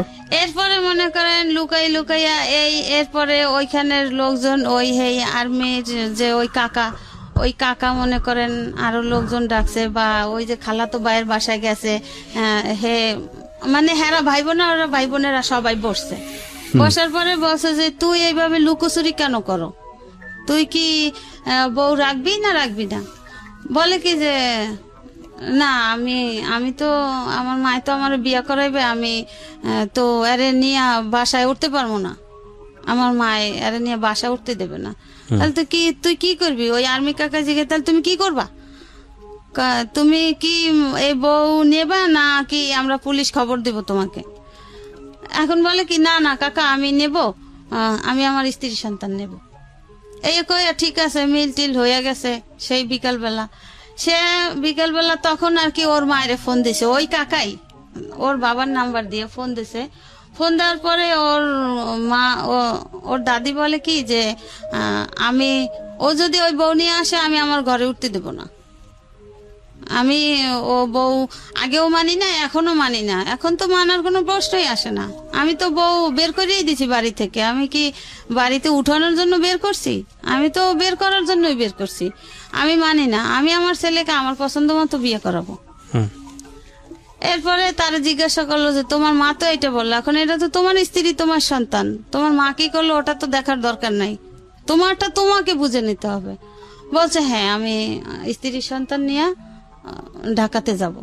ঠিক আছে, ভালো কথা। এরপরে তারে শিখাইয়া দিল না কি করলো, সে সন্ধ্যার পরে সারাদিন এই ছেলে নিয়ে ঘুরলো, আমার সাথে কথা বললো, কথা বলার পরে সে সন্ধ্যার পরে ওখান থেকে পালাই আইসা পড়ে। আমাকে আমার ছেলেকে রাইখা ওখান থেকে তার ওই খালাতো ভাইয়ের বাসা থেকে পালাই আইসা পড়ে। এখন তারে ফোন দেয়, তার ফোন বন্ধ। সে পালাইয়া আইসা কোথায় আসে, তার আমতলি, আবার তার বোনের শ্বশুর বাড়ি আছে ওখানে।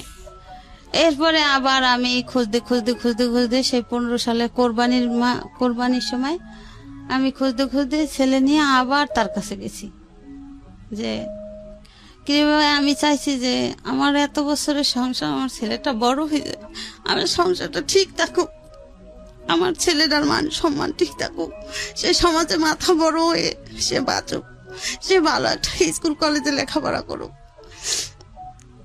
এই আমি তাকে নিয়ে আসলাম, সে আমাদের সাথে আসলো, আয়সা সপ্তাহখানে ছিল। আমার বোনের বাসায় বেড়াইছি তাকে নিয়ে।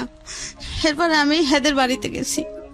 হেদের বাড়িতে যাওয়ার পরে হ্যার মা আমার চাচি শাশুড়ির ফোন দিয়ে বলে যে ওরা জিজ্ঞাসা করেন যে ও কি আমার সম্পত্তি চায় না ওর স্ত্রী সন্তান চায়।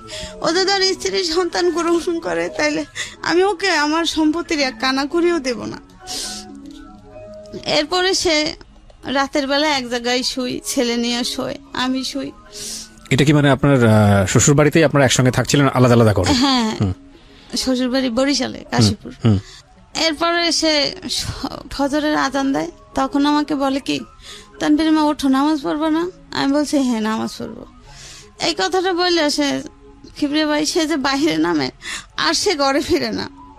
এরপর সে পালাইয়া ডাকাতে আইসা পড়ে, আমাকে আমার ছেলেকে ওখানে রেখে। এখন আমার চাচি শাশুড়ি বলে কি আমার সেই চাচা শ্বশুর বাহিরে থাকে থাইল্যান্ডে। এখন আমার চাচি শাশুড়ি বলে কি যে তোমরা বাড়িতে চলে যাও, আমি ঢাকা যাব। এদিকে তার আবার আমার চাচাতো দেবর একটা মেয়ে নিয়ে ঢাকাতে এসে পড়ছে, এই খবর জানতে পারছে, এখন সে ঢাকাতে আসবে। এখন আমি কার কাছে থাকবো? এরপর আমি আমার বাবার বাড়ি চলে যাই। যাওয়ার পরে মানে সপ্তাহখানে পরে আমাকে একজনে ফোন দিয়ে বলে কি যে তুমি দেশে আছো, তোমার স্বামী বিয়ে করে বউ নিয়ে আসছে। আমার শাশুড়ি অলরেডি সে নিজে দাঁড়াই থেকে তাকে বিয়ে করায়। আমার শাশুড়ি নিজে দাঁড়াই থেকে বিয়ে করে মানে এটা আপনি ছিলেন ওই সময়? আমি তো বাড়িতে মানে আপনার নিজের বাড়িতে, মায়ের বাড়িতে? হ্যাঁ, আমি আমার মায়ের বাড়িতে। ওকে। এখন আমাকে একজন ফোন করে বলে যে ওদেরই বাড়ির এক ভাড়াটিয়া বলে যে ভাবি তুমি দেশে কি করো, তোমার স্বামী দিয়ে বিয়ে করে আর একটা বউ আনছে। এরপরে আমি কথাটা শুনে আমি ছেলেরে বললাম কি তানভীর তোর বাবা তো বাড়িতে, হ্যাঁ তাই তোর বাবা নাকি বিয়া করছে, তোর দাদি বিয়া করাইছে, বউ আনছে। ছেলে বলে কি চলো আমরা যাই বাড়িতে। এই 15 সালে কি রে ভাই। এরপরে বাড়িতে আসছি। এর আগে আমার স্বামী বাংলাদেশে আসছে সেই কথা শুই না আমি বাড়িতে আরো একবার আসছি যে আমার শাশুড়ি আমার স্বামীকে আমার সন্তানের মুখোমুখি হতে দেয় নাই। সে ঘর থেকে যখনই আমরা দরজা নক করছি লুকিং গ্লাস দিয়ে দেখে সে অন্য রুম দিয়ে সরাই দিয়েছে, কয়েছে বউ বাচ্চার সামনে তুই যাবি না, তুই ঘর থেকে বের হয়ে যা।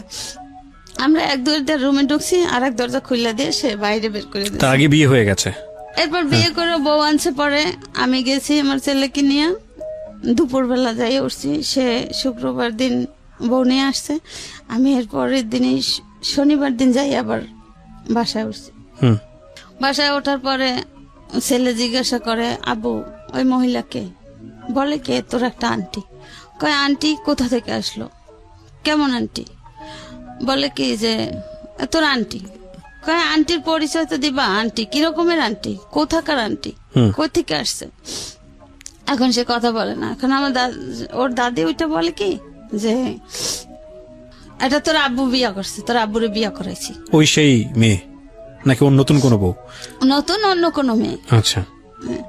তোর বাপেরে বিয়া করাইছি, আমি বিয়া করাইছি, তোর সমস্যা কি? এবার ও বলে কি যে আমার সমস্যা কি মানে আমার মা থাকতে আমার বাপ আর একটা বিয়ে করবে কেন? কারণ কি? আমার বাপ তো এত বছর ছিল না, এখন বাংলাদেশে আইসা সে পাগলামি কেন করবে? কি কারণ? আমি তো বড় হয়েছি, তার কিছু প্রশ্ন থাকলে সে আমাকে করতে পারে। তো কয় তুই ছেলে মানুষ, তোর দ্বারা কইব কি? একটা পুরুষ মানুষ 5টা বিয়ে করতে পারে, সমস্যা নেই। বলছে বিয়ে করতে পারে, ভালো কথা। আমার মায়ের তো অনুমতি নেবে, আমার মায়ের কাছে সাজেশন নেবে না সে? আমার মা যদি বলে তাহলে সে বিয়ে করবে, তা না হলে সে কিভাবে বিয়ে করে? কত ছেলে মানুষ, তোর কাছে এত কথা বলবো কি? যা তুই বসে সর। আমার স্বামীরে ওর বাবারে সে ঘর থেকে বের করে দেয়। কে বের করে দেয়? ওর দাদি। আচ্ছা। এখন আমরা যেহেতু উপস্থিত হয়েছি, এখন একটা ঝামেলা হইতে পারে। হ্যাঁ, তো ওরে বারবার কাকি তুই যা, আর ও সামনে গিয়ে দাঁড়াইছে, আবু তুমি কোথায় যাও? আমি একটু বাহিরে যাই, কাজ আছে। ঠিক আছে, তোমার বাহিরে কোথায় কাজ, চলো আমি তোমার সাথে যাব। ওর দাদি ওরে টাইনা দাঁড়ে, কেন তুই যাবি? ও যাইবো ওর কাজে, তোর সমস্যা কি? তুই কই যাবি? তুই ওই পাশে যাইয়ে ব। এইভাবে করতে করতে মনে করেন এখন ওর বাবারে যখন এক পর্যায়ে ও ঘর থেকে বের হইতে না দেয়, ওই মুহূর্তে আমার মেজ ননদের মেয়ের জামাই, সে গাজীপুরে সমরাস্ত্র কারখানায় চাকরি করে, ওরাও উপস্থিত ছিল ওখানে। তো ওরে রুমের ভিতরে টাইনা নিয়া, এর ভিতরে আমার শাশুড়ি আমার রুমের ভিতরে টাইনা নিয়া আমার আচ্ছা মতো মারছে। এরপরে ওই তার মেয়ের নাতি জামাই ওরে ঘুষিয়েতে ঘুষিয়েতে ওরে বিছানার উপরে বেউস করে ফেলাইছে। এভাবে মারধর করিয়া রুমের ভিতরে তালা মেরে দিয়া তারা থানায় যাইয়ে পুলিশ নিয়ে আসছে। পুলিশ নিয়ে আসছে, কি কি সমস্যা, কি প্রমাণ, কি অবস্থা, কেন পুলিশ? এখন বলে কি যে আমরা এই বউ সাইডে দিছি, এরপরে বউ আইয়া জ্বালাতন করে, আমাদের বউ আইয়া আমাকে ডিস্টার্ব করে। এরপরে এলাকার লোকজনও কিছু কিছু আসছে, আইসা আমারে জিজ্ঞাসা করছে। এবার আমি বলছি যে কাকা এই ব্যাপার, আমার এরকমের অসুস্থ ছিলাম, আমার দেশে দিয়ে আসছে, আমার শ্বশুর মারা যাওয়ার পরে, আপনারা তো সবই জানেন এলাকার লোক। তো এখন আমি আসছি, আমি আরো 2 বার আসছি, তখনও আমার ঘরে উঠতে দেয় না আমার শাশুড়ি। আমার স্বামী লুকায়ে লুকায়ে গেছে, আমি এইভাবে তারে খুঁজে খুঁজে আনছি, এখন সে আইসা বিয়া করছে। হ্যাঁ, এখন আমার সাথে এরকমের হয়েছে। তোমার সাথে কি কোনো ডিভোর্স হয়েছে? আমি বলছি না কাকা, আমি এরকমের কোনো প্রমাণ, কোনো কাগজ আমি পাই নাই। বলছে কত বছর? আমি বলছি এই যে তানবীরের দাদা মারা যাওয়ার পর থেকে 12 সাল থেকে এই ঘটনা। তো এরপরে এরা জিজ্ঞাসা করছে, পুলিশ জানছে, পুলিশেরা জিজ্ঞাসা করছে যে আপনারা কি ডিভোর্স দিয়েছেন, তাহলে তার কাগজ কই? কাগজ দেন, আপনাদের কাছে কি কাগজ আছে? আমাকে জিজ্ঞাসা করছে আপনি কি এরকম কোনো কাগজ পাইছেন? আমি বলছি জি না স্যার, আমার স্বামী যাওয়ার সময় আমাকে এই কথা বইলে গেছে, এরপর আর তার সাথে আমার কোনো যোগাযোগ নাই, সে আমাকে কোনো খোঁজ খবর নেয় নাই। এখন আমি আসছি, তারা আমার সাথে এরকম ব্যবহার করতেছে। এরপরে তারা কি একটা কাগজ দেখাইলো, দেখানোর পরে ওই পুলিশরাই বলতেছে যে আপনারা যে ডিভোর্স করছেন, এখানে তো মেয়ের সিগনেচার থাকবে, তারপরে মেয়ের দেনা পাওনা কি আপনারা শোধ করছেন? আমার শাশুড়ি বলে কি যে তারে সাচ্ছি, সে নেয় নাই।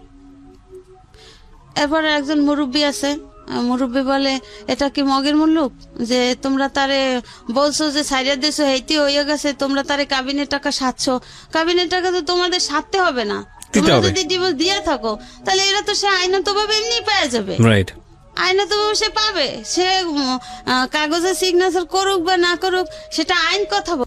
এরপরে মনে করেন হেরা ওইভাবে মাইরা টাইরা যায় দক্ষিণখান থানায়, তারা টাকা দিয়ে আসছে যাতে আমি কোনো কেস মামলা কিছু না করতে পারি। হ্যাঁ, তো আমার এই অবস্থায় ওইখানের একজন লোক নিয়ে গেল, আমি তো থানা টানা চিনি না, হেরা নিয়ে গেল বিকাল দিকদা, এই মারামারি তো করছে দুপুর দিকদা। এরপরে ওই পুলিশরাও বললো যে না এটা তো হবে না, ঠিক আছে তুমি যেহেতু এই তোমার ছেলে, আমি বলছি জি স্যার এই আমার ছেলে। হ্যাঁ, বলে যে ছেলে তো যথেষ্ট বড়, ছেলে তো আর ছোট না, ছেলেও তো কিছু বলতে পারে, ঠিক আছে তুমি আইনের আশ্রয় নাও, এই কথা আমারে বললো। এরপরে আমি একজন লোক নিয়ে আমি দক্ষিণখান থানায় গেলাম। দক্ষিণখান থানায় যাওয়ার পরে ঘটনা বললাম যে স্যার এই ঘটনা। তো একজন ওসি কেস লিখতে নিয়ে অর্ধেক লেখছে স্যার ভাইয়া, লেখার পরে তার একটা ফোন আসছে, সে কাগজটা ছিঁড়ে ফালাই দিছে সঙ্গে সঙ্গে। হ্যাঁ, সে ওই যে লেখছে যতটুকু আমার শিকার অব্দি আমার মুখের জবান, সে ওই কাগজটা ফালাই দিছে। এখন সে আর আমাকে কিছু জিজ্ঞাসাও করে না আর কিছু লেখেও না। এখন আমি অনেক সময় বসে আছি পর আমি যাকে নিয়ে গেছি সে আবার আমার ইশারা দিয়ে ডাকছে, বলছে কি ব্যাপার তুমি কাগজটা এখনো আনতে পারো নাই? আমি বলছি ভাইয়া উনি তো কাগজটা লিখতেছে না, উনি কাগজটা লিখতেছিল, একটা ফোন আসছে, উনি কাগজটা ছিঁড়া ফালাই দিছে, এরপর তো আমাকে কিছু জিজ্ঞাসা করে না, লেখাও না। এরপর ওই লোক গেছে যে এ মহিলার কি খবর, কি অবস্থা, মহিলা কতক্ষণ যাবত আইসা বসে আছে। এরপর ওই দারোগা না ওসি সে বলছে যে এ মহিলার অন্য রুমে পাঠাই দেন, এখানে আমি কিছু করতে পারবো না, এটা আমি করি না, এই এলাকাটা আমি করি না। এরপরে অন্য রুমে গেলাম, অন্য রুমেও জিজ্ঞাসাবাদ করার পরে আমার নামটা যখন জিজ্ঞাসা করলো, আমি যখন ঠিকানাটা বললাম, সেও অফ হয়ে গেছে, সেও আর কিছু বলে না। এরপরে আমি কই কি ব্যাপার ভাই, আমি কি বসে থাকবো? এরপর কিছুক্ষণ পর আবার ওই লোক, কি ব্যাপার আপনার কাজ হয় নাই? আমি বলছি না, উনি তো কিছু বলে না, উনি তো কিছু করতেছে না। এরপরে ওই লোক জিজ্ঞাসা করলো যে কি ব্যাপার, কি সমস্যা? বলছে না, এখানে কিছু হবে না, এর কোর্টে যাইতে হবে। তখন ডিসেম্বর মাস, এর কোর্টে যাইতে হবে। তা কোর্টে কিভাবে যাব? কোর্টে কেন? যে এর মীমাংসা হইতে হলে তার কোর্টে যাইতে হবে। কারণ আমার সাথে তো, আমি তো ছেলে নিয়ে গেছি, আমার সাথে তো আর কেউ নাই, আর আমি এখন কোর্টে কিভাবে যাব? এরপরে যাই হোক, এদিকে আমার ছোট ননদের হাজবেন্ড আমার ফোনে ফোনে বলতো যে ভাবি তুমি ওই জায়গায় যাও, ওই জায়গায় যাও। হ্যাঁ, কিন্তু এটা ছিল তাদের সম্পূর্ণই, আমার ননদের হাজবেন্ড যে আমাকে বলতো, আমি তো ভাবতাম যে হয়তো একটা সংসারের কেউ ভালোবাসে, কেউ ভালোবাসে না, এটাই স্বাভাবিক, একজন না একজন তো সাথে আছে। তো এর কথা মতো আমি কাজ করতাম, কিন্তু পরে জানতে পারলাম যে এরা সম্পূর্ণ তাদের সাজানো। আচ্ছা। এরপরে মনে করেন এই যে গেলাম, মাইটের খাইয়া আর কিছু করতে পারলাম না। এবার ছেলে নিয়ে দেশে চলে গেলাম। দেশে যাই এভাবে করে ছেলের এসএসসি পাস করাইলাম। এখন ছেলে কলেজে পড়ে, আর আমার স্বামী সেই যে গেছে আর আসে নাই। এখন আর সে বাংলাদেশে আসে নাই, আর এই পর্যন্ত কোনো যোগাযোগও নাই, ছেলেরও কোনো খোঁজ খবর নেয় না। আমি ভাই ছেলেটা নিয়ে অনেক সমস্যা আছে, যে মনে করেন আমার বাবা মা নাই, আমার ভাই বেরাদাররা যার যার সংসার নিয়ে ব্যস্ত, আমি ছেলেটাকে নিয়ে কিভাবে মানুষ করি? আর আমি একটা স্কুলে চাকরি করি, সেখানে সামান্য কিছু বেতন পাই। ডিভোর্স হয়েছে আপনার কবে, কত সালে এটা? তারা বলতেছে যে সেই 12 সাল। এখন আপনি কোনো কাগজপত্র পান নাই? না। আর এত ঝামেলা যে হয়েছে, আমি যে গেছি তারা কোনো কাগজ দেখাইতে পারে নাই। ওই যে কাগজটা দেখাইছে, তারা তো বলছে যে এটা তো ডুপ্লিকেট কাগজ, আপনাদের এখানে তো তার সিগনেচার থাকবে বা তার দেনা পাওনা পরিশোধ করবেন, আর এটা আপনারা সাধবেন কেন? এটা তো আপনারা যদি কত টাকা ছিল দিলমোহর? হ্যাঁ, কত টাকা ছিল? আমার দিলমোহর 1 লাখ টাকা করছিল। আপনি পুলিশ ছাড়া আপনি কোর্টে যাননি কেন? স্যার আমি কোর্টে গেছি, আমি মনে করেন ওই ননদের, আমি তো তখন চিনি না আমি কোথায় যাব। তো ওই ননদের, ছোট ননদের হাজবেন্ড আমাকে বলছে কি যে জজ কোর্ট না। আচ্ছা, আপনার ছেলেকে আমি একটু ফ্লোর দিই। 3 নম্বর, তোমার আম্মা যে বিষয়গুলো এখানে বললো সব তো তুমি জানো? জি। বা তার চেয়ে অনেক বেশি কিছু জানো, হয়তো সময়ের অল্পতার কারণে সে অনেক কম বলছে। তো তুমি কি চাও আগে সেটা আগে বলো আমাকে। তোমার সঙ্গে তোমার বাবার কথা হয়? আমি আমার বাবার সাথে অনেকবার কন্ট্যাক্ট করার চেষ্টা করছি, বাট আমি করতে পারি নাই। আমার বাবাও করে নাই, আমার ফ্যামিলিরাও আমার সাথে করতে দেয় নাই। আচ্ছা, তুমি তোমার বাবার সঙ্গে, তোমার বাবার এখন কি আছে, মানে উনি কি বাংলাদেশে থাকেন নাকি দেশের বাইরে থাকে? আমার বাবা এখন বাহিরে আছে, এটা জানি। আর ওনার যে সেকেন্ড ফ্যামিলি, ওনারা কি বাংলাদেশে? আমার বাবাকে যে সেকেন্ড যে বিয়ে করাইছিল তারা, সেই বউ, আমি যতটা শুনেছি যে সে এখন পর্যন্ত যে ঈদের সময় যে গেছে, ওই যে গতবার ঈদে যে গেছে, এখন পর্যন্ত আসে নাই। এই ঈদে তার নাকি 1 বছর হয়ে গেছে যে যাকে বিয়ে করাইছে আর কি নতুন, উনি যে গেছে। বাট আমি চাই যে আমার বাবা মা যাতে আবার একত্রিত হয়। আমার একজন ফুফা আছে। তুমি তোমার বাবাকে ফেস করেছো বিষয়টা নিয়ে? যে বিষয়টা আমার বাবার সাথে অনেকবার ফেস করার চেষ্টা করছি, বাট আমার ফ্যামিলি কেউই করতে দেয় না আমার সাথে কন্ট্যাক্ট। তোমার বাবা তোমাকে ফেস করে নাই? হ্যাঁ, আমার ফ্যামিলিও করতে দেয় না। আমার বাবা যদি করতে চাইছে, আমার দাদি ফুপি ওনারা কেউই করতে দেয় না। বিশেষ করে আমার একটা ফুফাতো ভাই আছে, ও বিশেষ করে করতে দেয় নাই। আর আমি যতবার বুঝলাম না, তুমি তো বয়স পড়ো, তোমার বয়স কত? আমার বয়স এখন 20 বছর। তুমি বুঝো না বিষয়টা, রিয়েলিটিটা তুমি বুঝো না। তোমার বাবার, আমি সরি টু সে, তোমার বাবা, তারপর আমি তোমার জায়গা থেকে নিশ্চয়ই অনেক রেসপেক্ট আছে। মানে একটা পুরুষের তো মেরুদণ্ড থাকে, আমি এভাবেই বলতে বাধ্য হচ্ছি। মানে গার্ডস কি এত সমস্যা যে ফ্যামিলি যাই বললো, যেহেতু সে নিজে ইনকাম করে, পয়সা রোজগার করে, এটা তো তুমি বুঝো। নিশ্চয়ই সেও চায় না তোমার মাকে লাইফে। এখন এখানে তুমি জোর করে হলো বা যে কোনো কিছু হলেও তো এটা তো সমাধান খুঁজতে পারবা না। এটা কি তুমি তোমার মাকে বোঝাও কখনো? আমি এটা আসলে বুঝাতে, আমার বাবার অনুভূতিটা আমি বুঝি, আমার মাকে সে চায় কিনা না চায়। কি বুঝো এটা? তো তুমি কি বুঝো আমাকে একটু বলো তো। আমি যেটা আমি বুঝি সেটা হচ্ছে আমি আমার বাবাকে যেই কয়দিন দেখেছি আমার সামনে, আমার মার সাথে সে কোনোভাবে খারাপ বিহেভ করার চেষ্টা করেনি। বাট তার মাকে যখন দেখেছে সামনে আছে, তখন আমার মার সাথে সে খারাপ ব্যবহার করে গেছে। বাট ওনার মা যখন সরে গেছে, আমার দাদি যখন আমার মা এবং বাবার চোখের আড়াল হয়েছে, তখন আমার মার সাথে কিন্তু আমার বাবা খুব সুন্দরভাবে এটা কথা চরম বলেছে। অন্যায়, এটা ভয়ানক রকমের অন্যায়। আমরা মাকে অবশ্যই, মা হচ্ছেন পৃথিবীর সবচেয়ে সেরা উপহার, কিন্তু মা যদি কোনো অন্যায় করেন সংসার নিয়ে, যেটা ওদের ক্ষেত্রে হয়েছে, সেখানে যে মাকে একদম বাধ্যবাধক, মাকে যে কিছু বলা যাবে না, মা যে অন্যায় করছে সেটা বলা যাবে না, এবং এটা বললে যে ধর্মীয়ভাবেই বলি বা অন্য কোনো দিক থেকেও যে একটা বড় ধরনের অপরাধ হয়ে যাবে, তা কিন্তু আসলে না। কারণ যে কোনো ব্যক্তি যদি কোনো অপরাধ করেন তাকে প্রপারলি সেটা বলার অধিকার আমাদের ধর্মীয়ভাবেও দেওয়া হয়েছে যে তুমি সেটা অপরাধ করছো এবং সেটা করা অন্যায়। এবং স্ত্রীর অধিকার নিয়ে সে কখনোই দাঁড়াতে পারেনি তার হাজবেন্ডের কাছে বিকজ অফ তার শাশুড়ি। এটা ওনারা যা বললো সেটা যদি সত্যি হয়ে থাকে তাহলে বিষয়টা তাই। আর দ্বিতীয়ত যেটা বলবো যে যেই লোকটা তা সারা জীবন তার মার কথা শুনে আপনাদেরকে সাপোর্ট করতে পারলো না, সেই লোকটার পিছনে হন্যে হয়ে দৌড়ানো তো কোনো মানে নাই। বরং আপনারা তাকে ক্ষমা করতে পারবেন কিনা এটাই চিন্তা করেন। আপনার তো মেয়েও হতে পারতো বাংলাদেশের সামাজিক কন্টেস্টে। আমি যদি চিন্তা করি ওর বয়স তো এখন 20 হতো, এবং যদি মেয়ে হতো আপনার জন্য এটা আরো বিপজ্জনক হতো। এটাই আমাদের রিয়েলিটি, বাংলাদেশের সামাজিকতার বাস্তবতায়।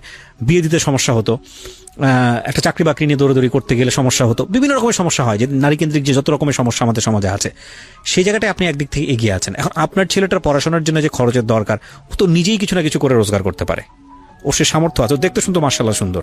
সুতরাং এই জায়গা থেকে তো আপনি একদিক থেকে এগিয়ে আছেন।